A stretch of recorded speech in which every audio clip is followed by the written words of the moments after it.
On attaque, donc là, je vous partage le module 6, déontologie et conseil client. Donc ce soir, on finit avec la partie théorique. À partir de la semaine prochaine, on attaque la partie pratique. Donc ça, on va le travailler. Alors des fois, sur des configs qui seront individuels, des fois sur des configs en groupe. On verra comment on va l'arbitrer. Allez, c'est parti. Donc, déontologie et conseil client, objectif du module. Donc, connaître et appliquer les règles de déontologie liées aux investissements boursiers. Donc là, on va en voir un petit paquet quand même. Élaborer un questionnaire réglementé MIFD 2 et KYC. On a, pour ces deux aspects-là, déjà vu quelques sujets, mais on va voir la suite. Donc, élaborer un questionnaire. Hein. Donc, comment élaborer le questionnaire? Donc, on aura besoin d'établir un questionnaire. Évaluer les connaissances financières d'un client, établir et analyser un profil de risque client et proposer une gamme de produits financiers dite ADAPI. Le cadre réglementaire MIFD 2, Markets in Financial Instrument Directive.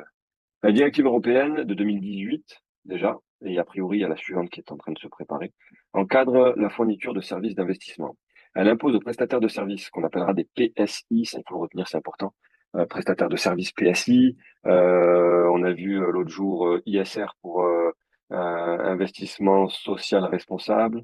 On a vu pas mal de termes comme ça, ESG, il faut essayer de les retenir. Donc vous avez de toute manière plus bas, enfin, juste après, là, le glossaire avec quelques termes à retenir.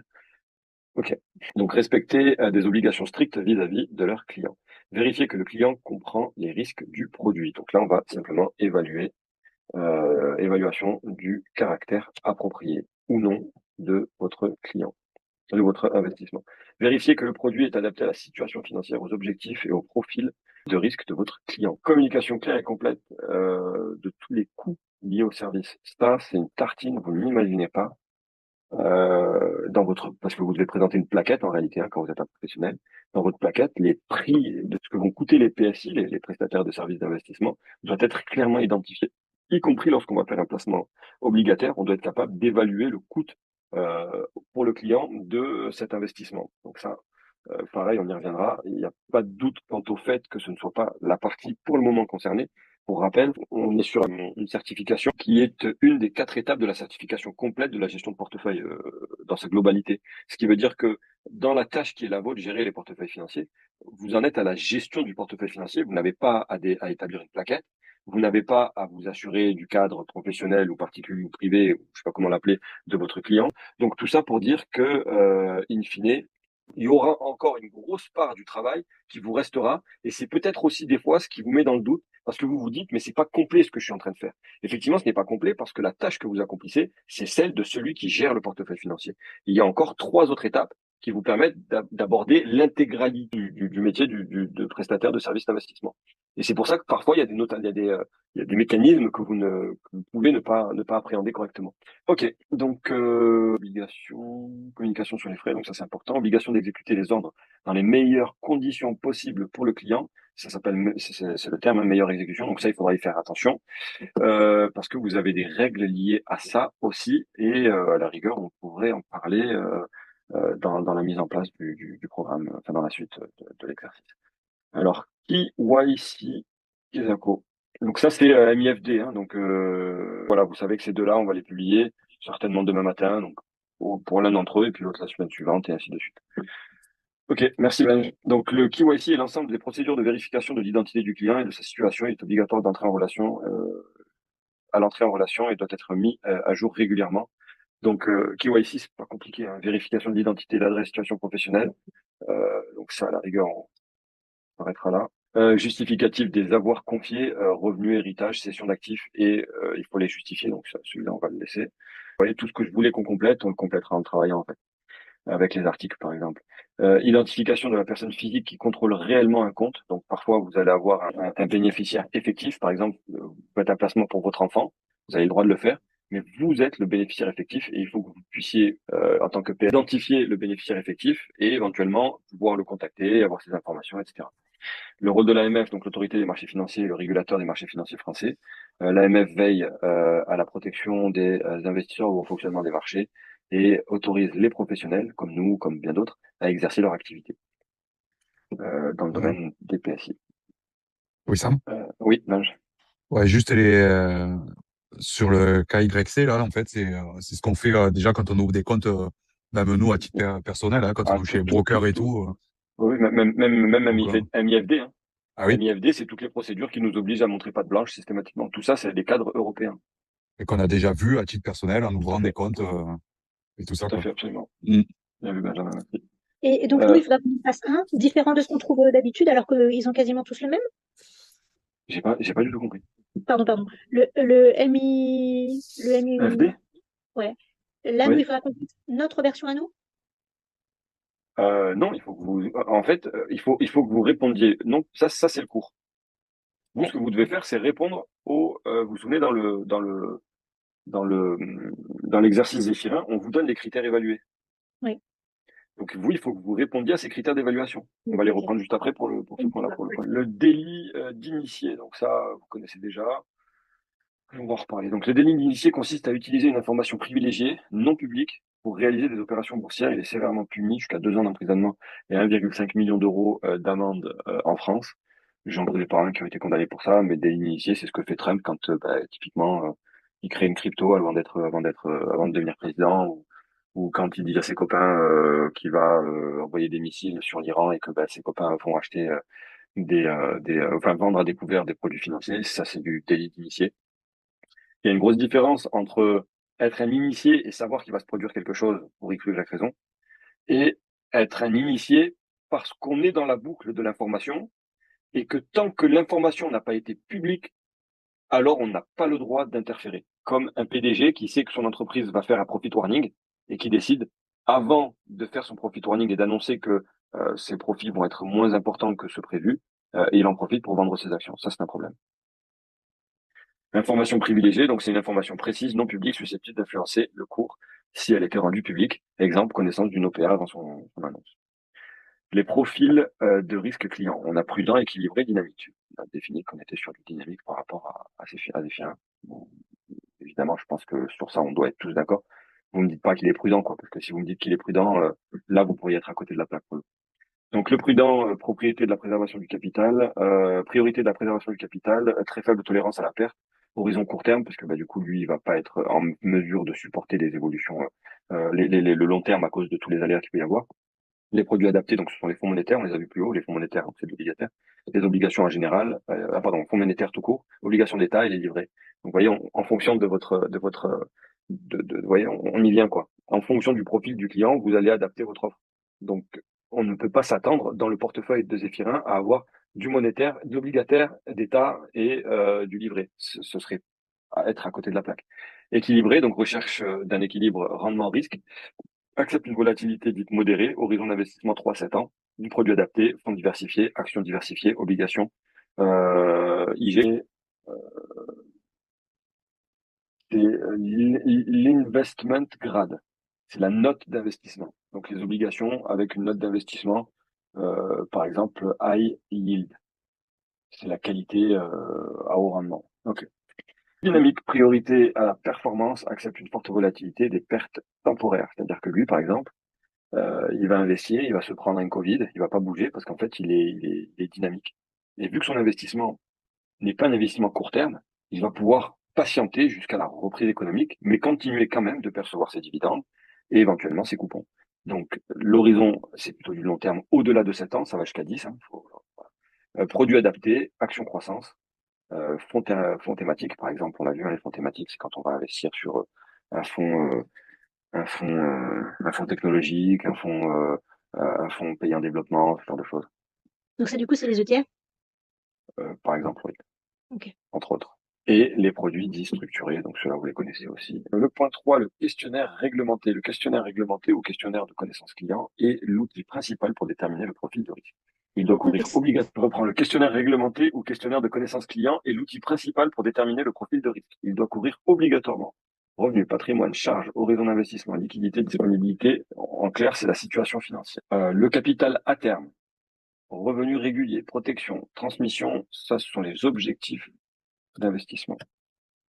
Expérience sur les différentes classes d'actifs, formation financière, connaissances financières. Donc ça, c'est ce qui va vous permettre notamment d'être professionnel, non professionnel. Là, il n'y a pas ce sujet puisque professionnel, non professionnel, c'est sur des portefeuilles nettement supérieurs à celui qui est déjà énorme de Zéphirin. Réaction face à la perte, 10, 15, 20, 30, ça c'est vous qui le déterminez en fonction de votre questionnaire. Et là, c'est la tolérance au risque. C'est-à-dire que il faut pas que le client vous appelle parce que vous faites moins 10 alors qu'il est sur un portefeuille de long terme qui peut aller faire moins 50. Voyez. Exercice pratique. Profil client, Monsieur Dupont, 45 ans, cadre supérieur, revenu annuel 85 000 euros, patrimoine financier 50 000 euros, dont 30 000 qui sont déjà placés sur un livret A, pas d'endettement, 2 enfants à charge, horizon d'investissement de 10 ans, donc lui déjà, il part sur quelque chose de plutôt agressif.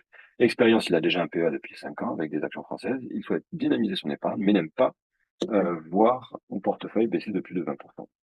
Donc ça, c'est sa limite, son aversion au risque. Déterminer son profil, le profil de risque de Monsieur Dupont et justifier. Proposer une allocation d'actifs adaptés en pourcentage, citer 3 produits financiers concrets que vous lui recommanderiez. On y va avec le 1, déterminer le profil client. Donc, c'est un profil plutôt équilibré à tendance dynamique. Tendance dynamique, c'est surtout le fait qu'ils sont prêts à aller sur un investissement de 10 ans avec une perte de 20 points. Il y a quelques éléments qui doivent vous attirer. Donc, argument, horizon 10 ans, supporte la volatilité, revenu élevé et faible endettement, capacité à prendre du risque. Et il a déjà une expérience sur les actions, donc connaissance suffisante. Contrainte, tolérance limitée à 20, ne pas aller vers le profil purement dynamique, puisque 20, c'est pas du dynamique absolu, on sera plus sur du 50. Ensuite, proposer une allocation d'actifs adaptés en pourcentage, donc pour dispatcher votre portefeuille. Donc là, on est sur une allocation suggérée donc de 60% pour actions, dont 30% Europe, 20% monde, 10% émergent.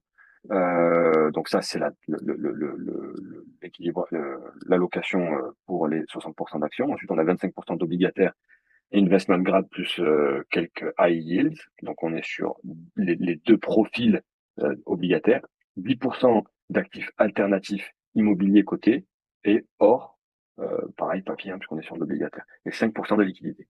Produit recommandé, un ETF MSCI World, exposition mondiale diversifiée, frais réduits, adapté à du très long terme. Là, il dit long terme, mais on aurait pu dire très long terme.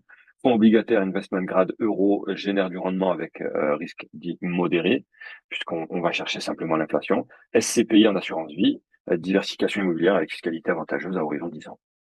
Là, j'ai répondu à mes 3 points. Alors évidemment, ça, c'est une réponse basique. Vous pouvez l'étoffer en allant donner davantage d'indications, mais là, on a répondu simplement.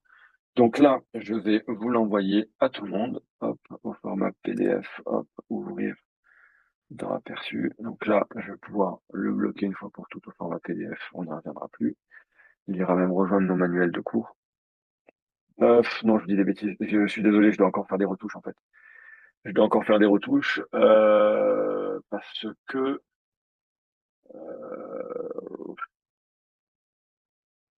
ouais, je dois faire des retouches. C'est juste des retouches d'ordre organisationnel, mais il faut que je les fasse, donc je m'en occuperai. De toute façon, là, on va sur le week-end, on se reparle la semaine prochaine pour des premières corrections. À ce moment-là, je vous les communiquerai pour qu'on soit sûr d'avoir quelque chose de complet. Il y a encore des infos que je dois vous communiquer et mieux organisé parce que c'est pas dans le bon ordre. Voilà, je pense qu'on a fait le tour. Donc, eh ben, j'écoute vos questions, si vous en avez.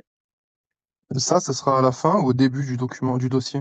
C'est le début du dossier, parce qu'en fait, Zéphirin, vous avez dû le remarquer, le test Zéphirin, on finit avec le 2.1. Donc ça, c'est un truc qu'on a corrigé pour la nouvelle certification, par exemple.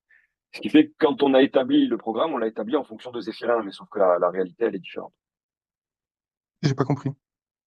C'est un problème organisationnel. Ils nous ont filé un mauvais document et on est parti sur on a établi notre travail sur ce mauvais document. D'accord, Donc mais il va du coup, falloir dans tous les cas qu'on le refasse. Si vous qu'est-ce regardez, on qui... commence par l'évaluation on commence par le C2.6 Oui, dans Zéphirin. Évaluer oui, la compétence C2.6, conseiller un client sur le potentiel, sur des potentiels de création de valeur. Et donc, comme on a commencé par ce 2.6, on a finalement été dans le mauvais sens parce qu'on aurait dû commencer par le C2.1, réaliser une analyse macroéconomique. Donc, en ok. fait, le travail de réaliser une analyse macroéconomique, il ne concerne pas encore Zéphirin. Le travail de définir des obligations, il ne concerne pas encore Zéphirin. Le travail d'identifier, si je reprends le programme, je sais plus sur lui si on avait un programme avant de commencer le cours. Il me semble que non, c'était pas sur la version finale. Ouais. Donc, en clair, ce que je veux aussi, bah si, voyez, on l'a ici. Donc, on a ça concerne pas Zéphirin. Ça concerne pas Zéphirin. Ça non plus, ça non plus, ça oui, et ça aussi. Mais en D'accord. réalité, ça doit se faire avant ça. Ok, mais module 6, il sera pas au tout début du document avant le module 1. Avant le module 1, non, non, quand même pas. Non, Ok, non, quand même pas. ça roule. Nous, l'objectif de la formation, c'est pas forcément d'aller chercher Zéphirin. Il y a des élèves Mhm. qui vont suivre cette formation sans aller chercher la certification. Donc, eux ne seront pas concernés par Zéphirin. Eux, ils seront concernés par une approche logique de comment mener une analyse d'abord macroéconomique, ensuite sectorielle, ensuite générer un portefeuille d'actions et d'obligations, et effectivement travailler d'abord la déontologie client, et je pense ensuite gérer le suivi du marché ou du portefeuille. À moins que, dès à présent, on établisse que dans la gestion du portefeuille, dans le portefeuille, on ait déjà une idée de la gestion du portefeuille. Donc ça, Ok. je verrai justement, je vais le retravailler, je vous donnerai ça avec une petite mise au point quand on se revoit, quand on se refait une réunion. Et pour les points d'entrée concernant les actions, ça se fait du coup dans le module 5, c'est ça? Euh, La prise de position. non, non, Non, même pas? non, il me semble que ça se faisait déjà à l'étape 3, non? Non, Dans le module 3, on l'avait pas? Alors, attendez, non. laissez-moi reprendre le module 5, je vais vous dire ça. En plus, module 3, vous avez dit que ça se faisait, enfin que ça concernait pas Zéphirin, Indépendamment, donc oui. Vous voyez, pourquoi... on est sur réaliser une analyse fondamentale, réaliser une analyse Ouais. boursière, réaliser une analyse chartiste, étudier les facteurs ESG, RSE, sélectionner des titres selon le couple rentabilité-risque et construire le portefeuille. Module 3, monsieur. Oui, C'est mais le module construire le 3. portefeuille, ça veut pas dire prendre des positions. Ça veut Ah juste non, dire ça veut dire concevoir le... établir les valeurs, exactement, établir les Voilà. valeurs qui seront intéressantes. Mais moi, je parlais des points d'entrée techniques, genre à quel moment Ben on justement, rentre. je pense que les points d'entrée techniques, vous voyez, typiquement, lorsque j'établis sur un, on l'a fait là quand on a fait le portefeuille US. On a Oui, dit, on a retenu, je crois de mémoire, 6 valeurs. 6 valeurs qu'on a retenues vraiment pour construire le portefeuille dessus. Sur ces 6 valeurs, on a identifié lesquelles étaient déjà en phase ascendante et donc en mesure d'être achetées. Pour autant, lorsqu'on a fait cette analyse, on s'est rendu compte que certaines valeurs ne faisaient pas encore le travail. Donc, on les a laissées à plus tard dans le portefeuille, dans la partie gestion du portefeuille. ok. Donc, je veux bien penser que dans le module 3, lorsqu'on construit le portefeuille, on le construit aussi par rapport aux signaux graphiques d'achat qui sont mis en œuvre. Ok. Parce que si, par Euh, exemple, j'analyse une valeur qui est en phase de range, je ne peux pas l'acheter. J'ai pas encore fait le break. oui, Par contre, si j'identifie dans la même enveloppe de valeur une entreprise qui était dans un range, mais qui en est déjà sortie, vous la voyez la nuance? Il y en a une que je oui. peux déjà mettre dans le portefeuille, l'autre que je dois laisser dans la gestion. Mais s'il faut la laisser dans la gestion pour mettons, 3 jours, par exemple. Parce que là, typiquement, moi, quand j'ai Non, fait non, mon non, non, truc, non, non, non, on ne sera pas sur 3 jours. N'oubliez pas quand même, non, non, l'analyse, alors peut-être, mais dans tous les cas, il faudra la laisser dans le portefeuille pour les 3 jours, en attente pour les 3 jours. Elle n'est pas encore prête à intégrer le portefeuille. ah ouais, alors, quand j'ai fait mon analyse, moi, j'avais mis du coup que Total il était trop haut là, et qu'il fallait attendre une petite phase corrective. Donc là, on vient de la voir du coup avec la baisse. Enfin, en tout cas, on a entamé une phase corrective. Mais bon, c'est à 2 jours d'écart, quoi. Donc moi, j'ai mis qu'on le laissait et qu'on attendrait le point d'entrée un tout petit peu plus bas. Et en fait, vous me dites que du coup, j'aurais dû l'écarter et plutôt le mettre après dans le suivi, Tout même à pour fait, 2 jours d'écart. tout à fait. Non, non, parce qu'à la limite, si on est sur 2 jours d'écart, quand on constitue le portefeuille, on dit au client, voilà le portefeuille qu'on va mettre en place. Lorsqu'il nous le valide, on n'achète pas tout d'un coup. On achète au fil de l'eau. Mais une valeur qui est dans un range hebdomadaire et qui a du mal parce que Oui, bien sûr. du point de vue de l'actualité, on ne sait pas trop où est-ce qu'il va, celui-là, on peut le mettre en attente. Oui, oui, non, ça, je l'ai fait par contre, oui, effectivement. Ça, c'est ce que j'ai fait. Ouais. OK, parfait. Donc, vous voyez, on reste, vous voyez, sélectionner une obligation selon le couple rentabilité-risque. Donc, on y est aussi là. Mais quand vous dites que pour le client, du coup, quand on a tout identifié et tout, on rentre pas tout d'un coup et qu'on achète au fil de l'eau, ça, on doit le noter quelque part? Quelles conditions on attend pour acheter justement au fil de l'eau ou pas? Parce que là, du coup, c'est sur les Non, parce graphiques qui que sont tout ça, à la petits, 30 rigueur, minutes. je dirais que on ne dira pas en fait c'est le moment où j'y vais ou pas en fait. On va Ok. juste se constituer un portefeuille. En fait, on ne nous demande pas le point d'entrée. Dans tout ce Oui. qu'on va travailler ensemble, ici, il n'est pas question de dire c'est maintenant qu'on rentre. Ça, c'est une autre action. Dans un cabinet de gestion de patrimoine, il y a ceux qui gèrent les portefeuilles et il y a Ouais. le back-office qui passe les ordres. Ok. Et il y a l'analyste qui fait le travail d'analyse. Donc l'analyste, lui, il vous fait le travail de macroéconomie et compagnie. Vous allez faire le travail d'évaluer les entreprises qu'il faut intégrer. Et ensuite, vous filez le bébé au back-office lorsqu'on a toutes les autorisations. Donc, a priori, vous concernant, vous n'êtes pas dans le boulot du back-office, vous. Ok. Ah, par contre, C'est pour ça que ça peut vous gêner, en fait, de pas faire la liaison. Oui, je pense. Ouais. Mais vous n'êtes pas au back-office, ouais. Ok. pardon. il me semblait que dans les attendus, il y avait les points d'entrée. Alors, il me semble aussi avoir vu ça quelque part. Alors, est-ce que c'était dans le cours ou est-ce que c'était dans les attendus? Pour moi, c'était dans le Parce que cours. point Et d'entrée et encore, point. non, même pas, non, c'était peut-être une réponse dans la réponse. Réaliser une analyse macro, réaliser une analyse sectorielle, critères, portefeuille, les produits d'investissement proposés par le candidat respectent le profil de risque. Hein. Titre et action, le choix des sociétés s'appuie sur une étude de données quantitatives et qualitatives informatiques. Ok, facteurs éthiques, hein, les écarts entre la valeur intrinsèque. Ok, le portefeuille proposé est adapté au profil de risque et respecte les principaux. Ok, non, non, non, moi j'ai pas cette notion. Retrouvez-la, à la limite, vous me l'envoyez. Mais justement, c'était une notion que j'avais précisée il y a un moment. Il me semble pas qu'il soit question de gérer la partie back-office. Surtout que tout est très cloisonné dans un PSI, hein, chez un prestataire de services d'investissement. Par exemple, il y a ce qu'on appelle une notion technique, mais on appelle ça la muraille de Chine. C'est-à-dire que entre ceux qui ont la fonction de surveillance et ceux qui ont la fonction de mise en œuvre, ceux qui sont en relation avec le client et ceux qui passent les ordres, il y a ce qu'on appelle une muraille de Chine. Il ne peut pas y avoir une personne qui occupe un poste dans ces deux services. Donc, typiquement, c'est vrai que nous, on a choisi ce module-là parce qu'il se prête plus à notre travail que la partie théorique pure qu'on aura dans les autres modules. Mais réellement, on n'aurait jamais dû. D'ailleurs, c'est le 2, hein, c'est pas le 1. Et je pense que le 1, le module, le BC 01, lui, fait état de ce décalage qu'il y aura entre le travail fait par le back-office, de celui fait par l'analyste, de celui fait par celui qui constitue le portefeuille. Nous, on est vraiment dans la constitution et la gestion du portefeuille. Est-ce que ça répond à votre question, Sarah? Oui, oui. Alors moi j'ai une autre question d'ailleurs. Vous avez évoqué enfin, par rapport au profil dynamique de Zéphirin, lui, il n'est pas, du coup, les obligations ne feraient pas partie de son portefeuille en clair. Mais ça ne veut pas dire qu'on Si, va si, pas le si, faire. si, si, si, si, si, si, si, si. Si, si, si, Oh, toujours, toujours, il y a toujours de l'obligataire. C'est juste que le pourcentage du portefeuille obligataire d'un Zéphirin est évidemment moins conséquent que le pourcentage d'un portefeuille d'un client sécure. d'accord, ok. Du coup, on reste quand même sur le 8-10, sur le 9-10. 80%, 20%. 80-90, ouais.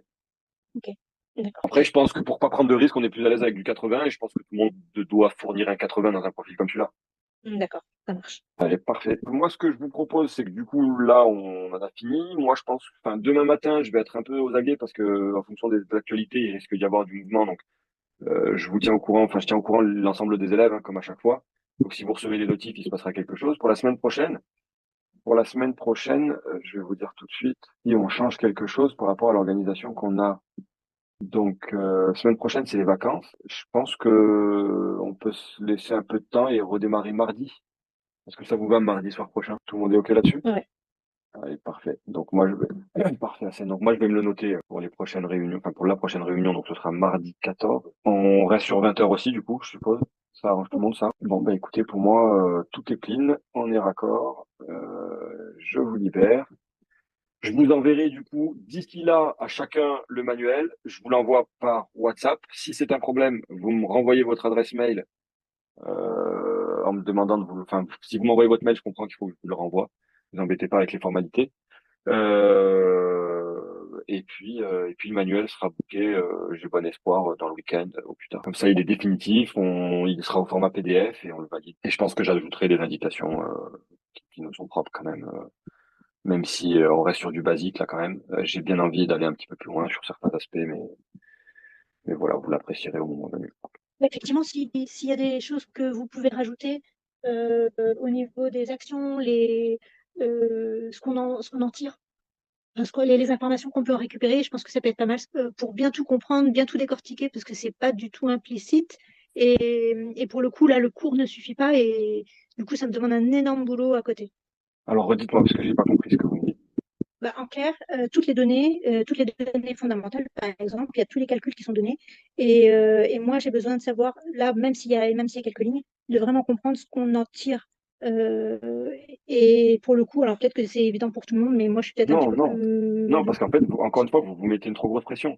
Si vous avez juste à dire, par exemple, que l'EBITDA alors, par exemple, on a parlé de l'EBITDA. Donc, l'EBITDA, c'est le résultat avant intérêt, avant Ouais, impôt, dépréciation et amortissement. Proxy du cash flow opérationnel. Permet la comparaison sectorielle. Donc, l'EBITDA, lui, il a une notion qui lui est propre, chiffre d'affaires, EBITDA. Ça, on l'a dans le compte de résultat. Il me semble qu'on avait fait un truc là-dessus, non? Ouais, Peut-être on des avait parlé là. bêtises là.